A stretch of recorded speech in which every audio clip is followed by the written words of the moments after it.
Well, hello YouTube, it's me, Fortmaster, and welcome back to a film theory reaction. This one is The Batman's Fatal Flaw.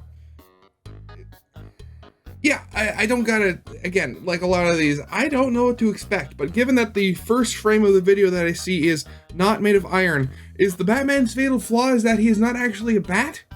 Because I think he actually has a villain. Who is that? It's the Man-Bat, I think he is? And he's literally like a mutant bat person hybrid. Is he a villain or like... I don't know what he is, whether he's good or bad. Anyway, yeah. As always, original is linked in the description. And let's get this started, shall we? February 18th, 2023. I finally cracked it. These creatives with their comic books making movies have zero respect for the science of the stuff. bat nipples. No matter how realistic they want their movies to be, they don't consider the realistic consequences of the actions of their antics. And now I have proof. Proof that Batman should be dead. And the reasoning is explosive. Oh, okay. Hello, Internet! I think I can kind of see where he's going to be going with this, but let's see. Welcome to Film Theory, the show that knows that theorists are not a superstitious and cowardly lot. You want to know how I know that, friends? Just look at the wide array of content that we've covered over the years. We've exposed Mario's truly psychopathic nature. That was an old one. League in real life with real cars. We've Never predicted watched the any future of those of superhero ones. franchises and analyzed how to survive every single horror movie imaginable. We've cried while eating spicy foods, and we've worked out the best ways to get the most bang for your buck at buffets. And now, today, my friends, we're ready for the next step in our theorizing adventure. Today is a huge, momentous day, loyal theorists. Today, we are launching the first new theorist channel since 2020. The fourth little quadrant of our logo is finally getting filled, completing that little Simon Says ring of YouTube and bringing us one step closer to theorist world domination. Ladies and gentlemen, I introduce you to Style Theory. Yep, we have ourselves a whole channel that's dedicated to style, fashion, beauty, and hygiene right now, with 5 brand new theories over there for you to go and watch right now after you finish this one. Now I've reacted to 3 of the 5 videos that they've put out over there. It was the pocket scam, if the shoes could kill, and whether symmetry can actually make you beautiful. So I'm not releasing those all at once. I'm probably going to stagger those out, and my basic feelings on it right now is they're probably going to be one of those things like food theory where I will react to it, but not always.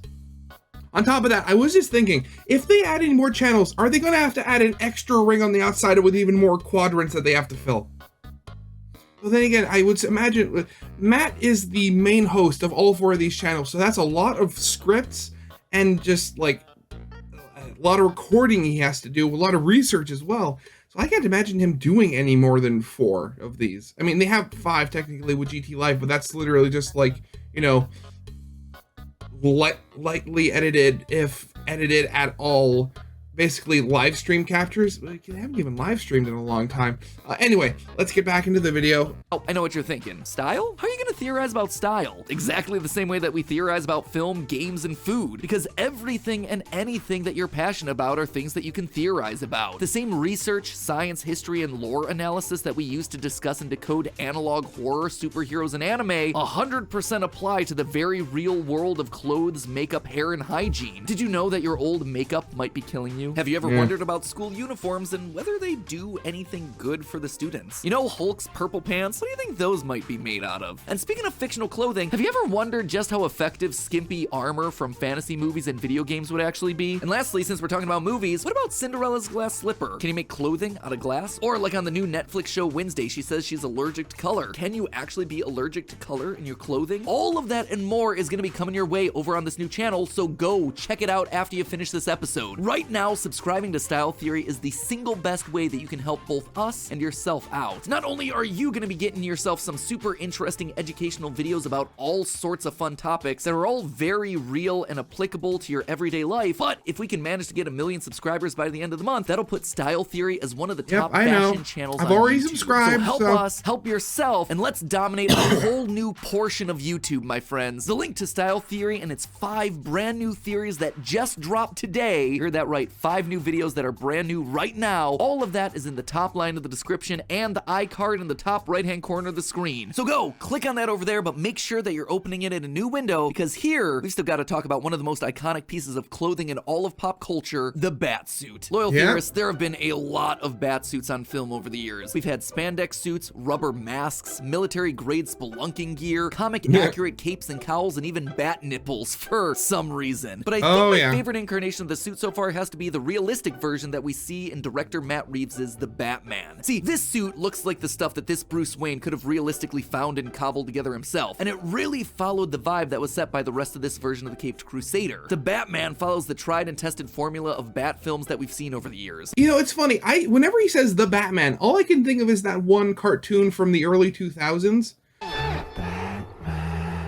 The one where, like, the Joker had monkey feet and stuff like that. Like, that was my first, like, Batman cartoon, and I liked it, but like I'm watching other stuff, yeah, it's a lot different than previous ones. Bruce Wayne's parents are killed in front of him, turning him into an edgelord cosplayer who takes out his frustrations on the superstitious, cowardly lot that is the criminal underworld of Gotham City. Yeah. Oh god, I still remember what was it, the edited the Batman trailer that somebody made where they put in the Adam West Batman. Oh god. But this go around, things are a lot more grounded. While Christopher Nolan's Batman was a suave globetrotter with unlimited resources, and Zack Snyder's Batman was a murderous psychopath with an exoskeleton mech, on the surface level, this Batman seems a lot more realistic. He wears combat boots that he probably picked up from the local army surplus store. He drives a muscle car Batmobile that he clearly modified himself. He listens to Nirvana while journaling about his feelings. The film even embraces the idea of cycles of violence, with Batman being the inspiration for a lot of the lunatics that he's trying to stop, which sometimes gets just a wee bit too real. Yeah. Matt Reeves and the other filmmakers involved in The Batman clearly put a lot of time, effort, and energy into making this the most practical, realistic, and down-to-earth iteration of the character that we've ever seen on film, which is why it's so weird for me that the Battinson shrugs off bullets with such alarming regularity. At one point, he even takes a shotgun blast point blank to the chest before smooching Catwoman, dusting himself off, and beating the poop out of the guy who shot him. Seriously, for as grounded as this take on the hero might seem on the outside, the Batman has bullets bouncing off of the Batsuit more than Superman's chest. That just didn't sit right with me. Are billionaires suddenly reality benders now? Oh, okay. What are your superpowers again? I'm rich. Well, not exactly. You see, loyal theorists, even if Batman had the best body armor in the world, his ability of affluence wouldn't have let him limp away from the events of this movie. And not for the reasons that you might think. I don't even have to go into that ridiculous scene where he face plants into a bridge going like 45 miles an hour either. Nope, the reason that Batman would be dead is a lot softer than that. So put on your super suits and stand broodingly in the rain there, loyal theorists. Let's dive in. So let's just start off by looking at how exactly bulletproof armor works. See, bullets are deadly because they concentrate an enormous amount of force onto a small surface area. That's exactly what I said when I was doing my reaction to the could the stiletto shoe, could high-heeled shoes kill you?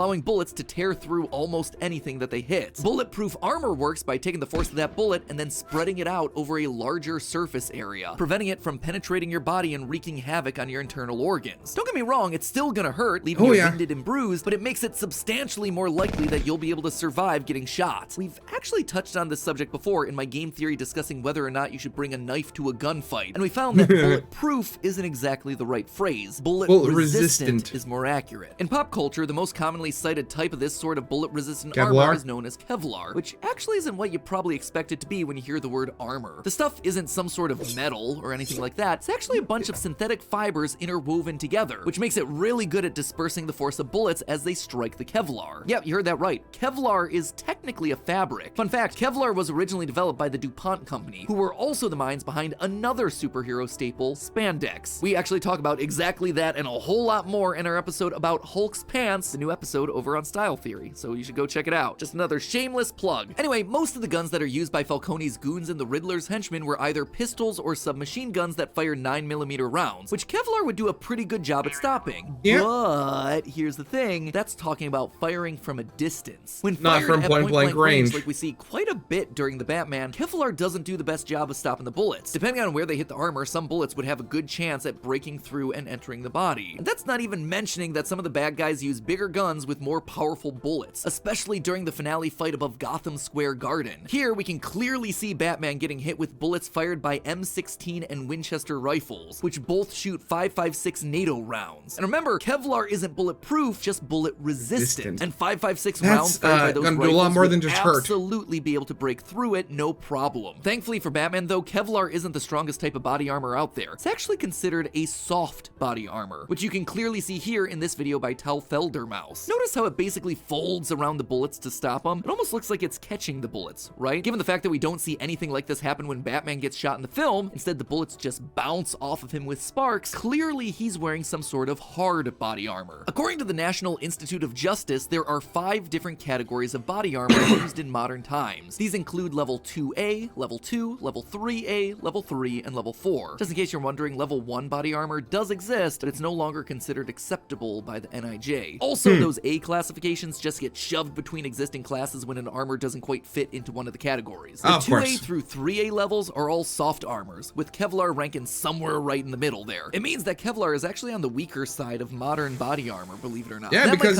imagine that technology advances. Heard that Kevlar is stronger than steel, and yeah, I mean, that's still true, that just doesn't paint you a complete picture. Kevlar is indeed up to 5 times stronger than steel if you compare their strength to weight ratio. Basically, steel armor that weighs the same as a Kevlar vest won't be offering that much protection, but that doesn't mean that steel can't stop bullets if you're willing to wear a full suit of armor out into the field. The YouTube channel Demolition Ranch actually did a test to show just how effective steel armor can be at stopping bullets. Stop there.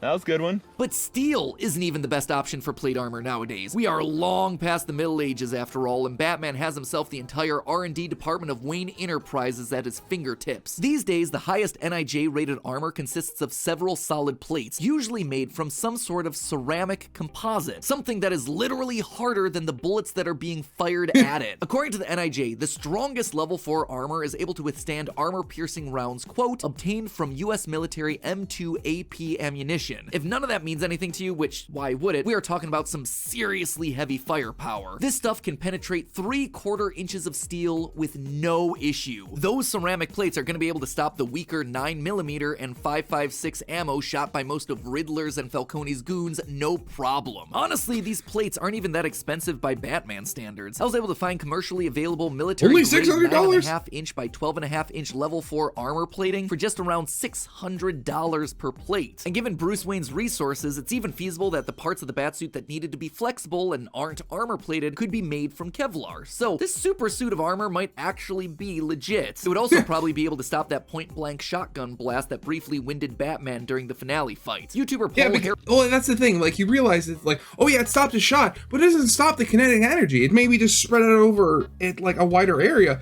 but that still has to move into you. And that can be painful. I think I remember seeing something, like they did a shot where they were wearing like a Kevlar vest and they were shot at. And even though the bullet didn't go in, they took it off and the guy had a giant red welt. Ugh. Even when it's not deadly, it's still painful. Carroll tested common shotgun pellet projectiles against level 3A soft body armor, which is weak. Yeah, because, oh, and a little thing about shotguns. So you see how you have the brass? So you see how you have the brass part? That's the actual part that's powder. Something like that, that's most likely either, probably not birdshot, that's probably trap shot, where you have people shooting at spitting clay frisbees, or clay pigeons as they're called, after they're being shot at. If you were to go actually hunting, like with bird, or like for buck, or God forbid with a slug, you would have a much larger amount of powder, also, which results in a much larger amount of brass. And having experience shooting a shotgun that was loaded with trap shot, if you're not prepared, that can hurt you, the wielder, because every action has an equal and opposite reaction. Weaker than the ceramic plates, and things went really well despite multiple direct hits. Now remember, this vest has already been shot with 9 pellets, so it was compromised before we ever taped it to this log. But it got hit with the second 9 pellets and stopped every one of them.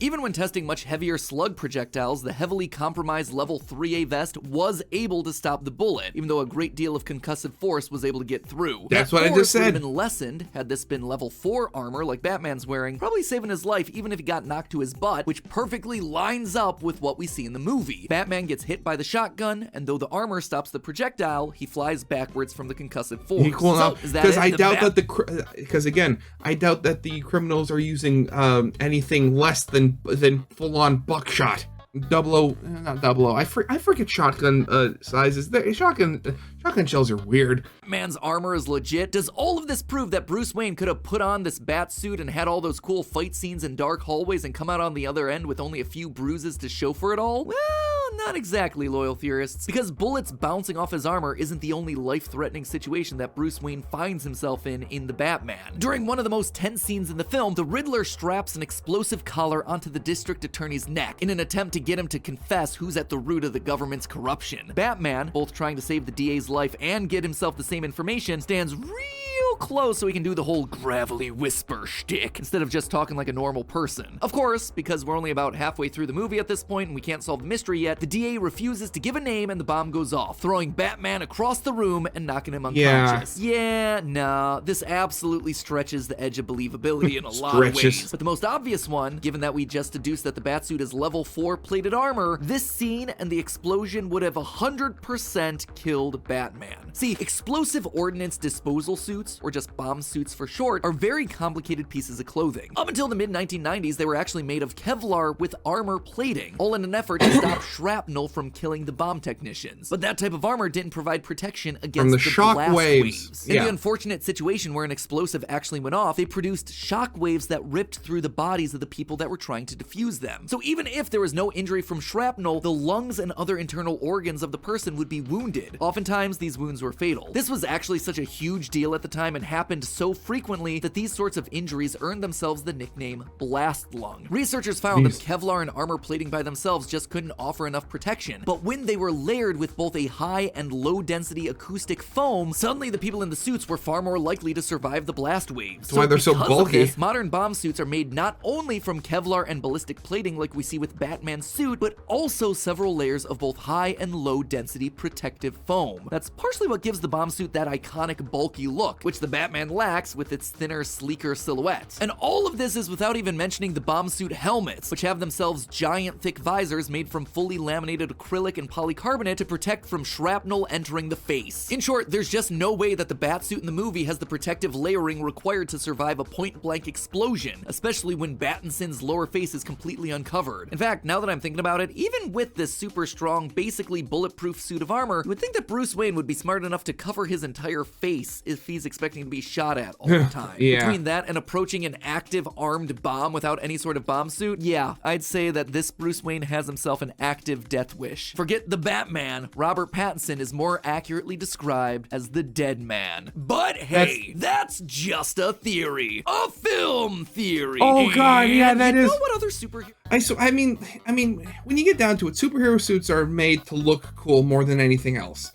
Of course, that kind of gets into the problem when you get into stuff like, you know, a normal human wearing them instead of a near invulnerable alien or a mutant of some description. But yeah, I mean, I love that, like, it's like 90%, oh, this could super exist and you could actually survive from it. And then, like, there's this one literal weak point. Actually, almost thinking about it, it's like, almost like how in some video games you have, like, bosses that have, like, a big, literally glowing weak point on them. And then for the Batman, it's literally just his lower face.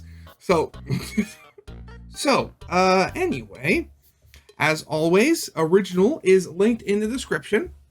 And if you liked, leave a like, subscribe if you have not, and I'll see you guys next time. Goodbye.